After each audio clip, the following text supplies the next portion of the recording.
ANC President Cyril Ramaphosa has dared his political detractors in the NEC to give him a date on which day he should resign. In a heated direct political overview report, ANC President Cyril Ramaphosa dared his political detractors to stop discussing his exit in dark corners like cowards. Ramaphosa told the NEC that if he is asked to resign, he will even do it tomorrow. In a frank address, he told his detractors to come and raise the matter of them wanting him to resign to the NEC. The ANC president's comments come after media reports that he is planning to resign after the G20 Summit. In a bold move, Ramaphosa, reflecting on the current Madlanga Commission of Inquiry, called for lifestyle audits on all NEC members, saying the ANC must never be run as a mafia style. Acting National Spokesperson Madlanga Commission has insisted that there is no departure lounge in the party's National Executive Committee. She says President Cyril Ramaphosa remains the organization's leader and is expected to serve his full term until 2027. There is no departure lounge in the National Executive Committee. This National Executive Committee, with its president, was elected in December 2022. Our term ends in December 2027, and our term will end with President Cyril Ramaphosa as the president of the ANC, where he will then be handing over if he doesn't, of course, decide to stand for a third term. That was that in jest. That was a joke.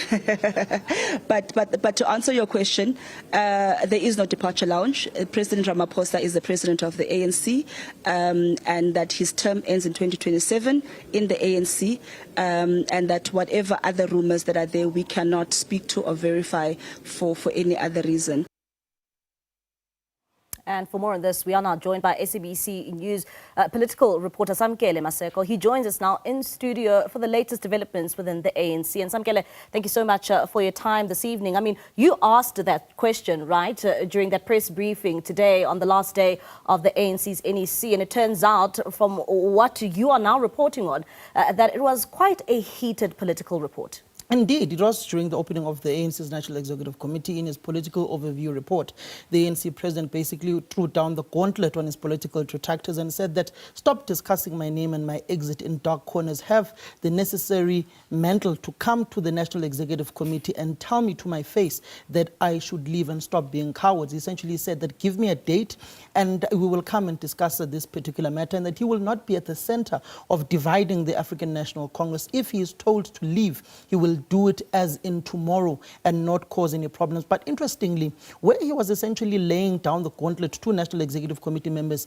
and enforcing his authority over the organization is when he reflected on the issues pertaining to the Madlanga Commission of Inquiry and all of the revelations coming out in saying that all NEC members of the African National Congress should be subjected to lifestyle audits, particularly out of the horrific things that are coming out of the Madlanga Commission of Inquiry. And all of this frank discussion, frank talk of him is pertinently coming after night caucuses are being held about his possible exit, former leaders coming in as interim leaders of the African National Congress and interim leadership taking the ANC to its 2027 conference, the upcoming National General Council of the African National Congress in 3 weeks' time, is essentially emboldening himself within the structures of the ANC and inserting his authority in the National Executive Committee in basically saying, I'm in charge. If you've got an issue with me, stop being a coward. Come and raise it here within the National Executive Committee meeting. And would you say that, some of these reports stem from the fact that there is the NGC meeting, which is taking place, or the NGC conference, which will take place next month, particularly at a time where he is serving his last term in the ANC? It may as well be that people are planning for life post the presidency of Cyril Ramaphosa. Some may be unhappy with his leadership, particularly noting the fractious relationship that is there between himself and Thabo Mbeki and other detractors within the National Executive Committee. It also coincides with the election of Kusela Tiko in the National Working Committee of the African National Congress, and the Speaker of the National Assembly, also ANC NEC member Thoko Didiza, who was a candidate of the ANC Women's League, to be put into the National Working Committee of the African National Congress. And that just tells you of the javelin that is being thrown of Thoko Didiza possibly being nominated as one of the female leaders of the African National Congress that may be touted by the Women's League to feature in the top echelons of the ANC in 2027. You've also got those who are propelling ANC Deputy President Paul Shipokosa, Mashatile.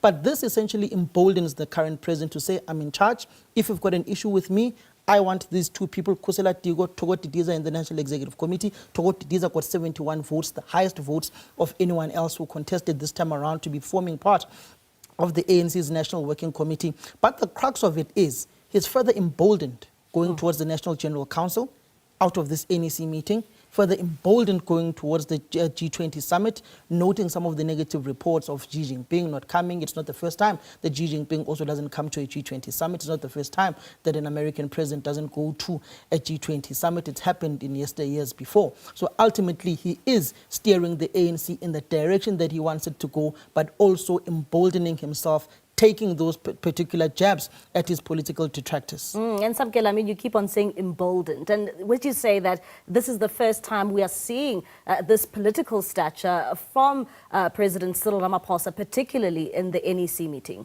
From the reports I got from those who essentially told me the story, my sources within the National Executive Committee, they likened this particular stance of Cyril Ramaphosa back to 2017 in Uteneke, Tinaga, in the Eastern Cape, Nelson Mandela Bay Metro Municipality, when he ultimately took jabs at the incumbent leadership of Jacob Zuma.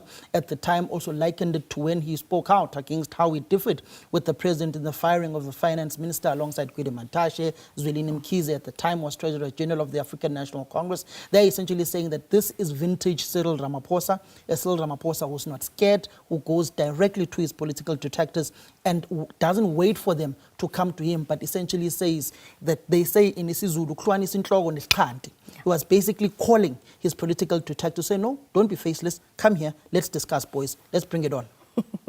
And maybe looking at some of the reports when it comes to the NEC, I mean, what is the reaction you are getting following, that stance in which he took on the approach, during that NEC meeting? It's rather interesting. There are varied views on this particular issue. Those who support him, they're very happy that he did this and he took this particular stance.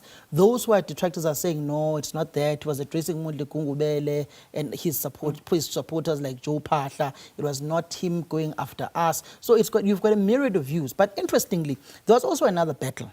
A battle for the soul of the ANC Youth League. The Youth League is going to its conference. The Youth League leaders are divided. You've got the Secretary General, and you've also got Zwelo Masilela, who is the Treasurer General of the Youth League. They've called for an early conference. Yeah. They were now differing with the President of the Youth League, Colin Malachi. And it was all debate about the autonomy of the ANC Youth League, ANC interfering in Youth League affairs. But ultimately, the President of the ANC, closing this particular meeting, said that the Youth League will go to its conference after the National General Council in Limpopo, emboldening his particular perspective, which is seemingly people saying he's aligned to the likes of Colin Malaj, who's the president of the Youth League, who's seeking re-election. So it does certainly seem like him and his particular core within the National Executive Committee meeting, or within the National Executive of the ANC, they got everything that they wanted, leaving their detractors with a blooded nose. All right, Samkele, thank you so much for that update. That's SABC News political reporter there, Samkele Maseko, just giving us an overview in terms of what transpired over the weekend when it comes to the ANC's NEC meeting.